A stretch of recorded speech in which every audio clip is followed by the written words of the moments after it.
ladies. So today what I want to talk about is how foods can help improve ADHD symptoms, or certain foods can.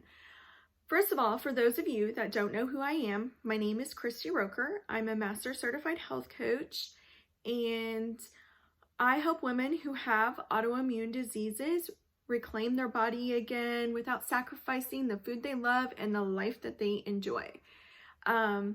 So a little backstory about me. I have celiac disease and fibromyalgia.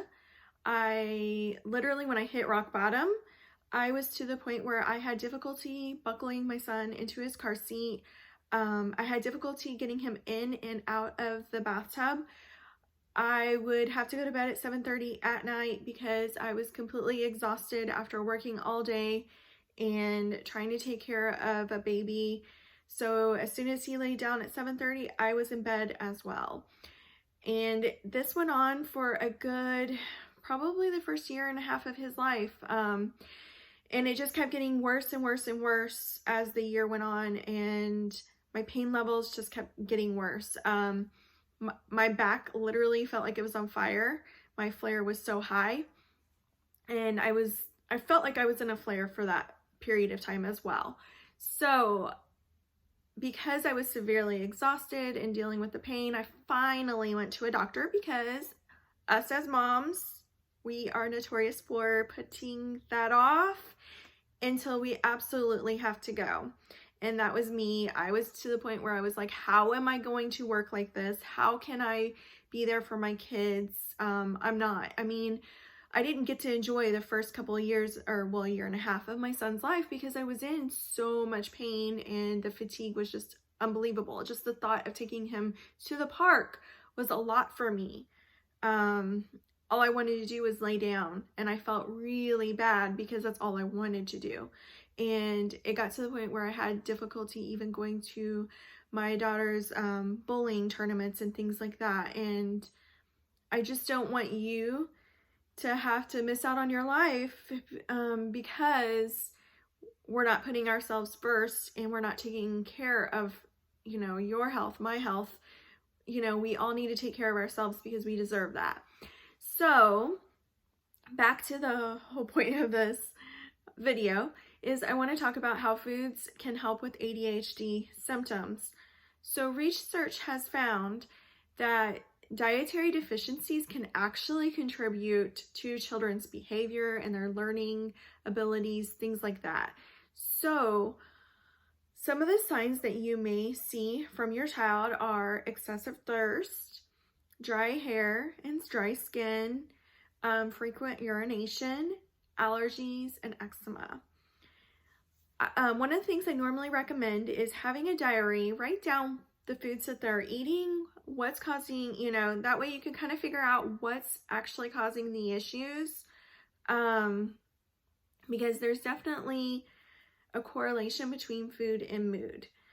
And some foods that can actually help in behavior and learning, one of the major foods is wild-caught salmon. What I had learned in my program, the health coaching program that I took, was it's best to have 2 fistfuls per week or more for a child. And I can definitely tell you the benefits my son has had with eating wild-caught salmon.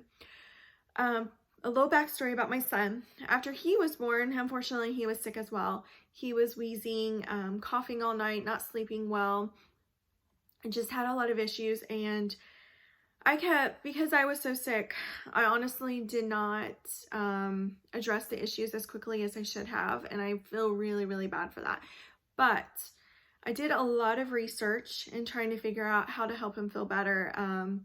We ended up having to see a doctor, a pulmonary specialist, for his asthma symptoms per se. Of course, he didn't have asthma because he was so young. They won't diagnose you that young. But he was on 3 medications, 3. And I did not want my child to be on medications. And so I did a lot of research and found that wild-caught salmon helps reduce inflammation. It helps with the brain flow, or blood flow to your brain. I apologize. But yeah, it helps with the blood flow to the brain, which is what's going to help with the learning and everything else. So anyway, once we started putting him on that diet, I had noticed that it was better. Like, let's say I'm not a bad mom. I don't just quit giving him medication. But let's say that he fell asleep before we got home because we were out late some nights. And he did fall asleep, and I didn't want to wake him up to give him his medication.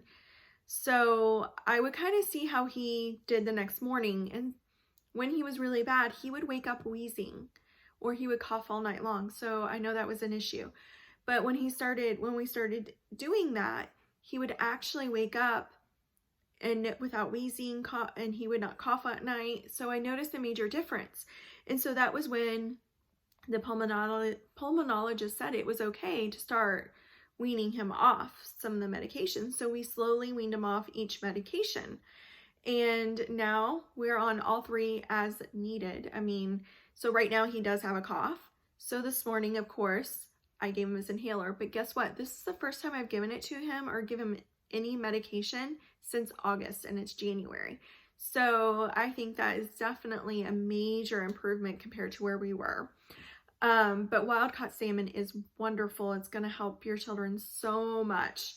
As far another few things you may want to add to their diet is flax seeds or flax oil, and vegetables are really good to help with that. So let me know if this is helpful for you. I hope it is, because I know this is something that a lot of kids struggle with nowadays is ADHD. And of course, I want your kids to thrive as well. So I hope this was helpful, and I hope y'all have a wonderful day.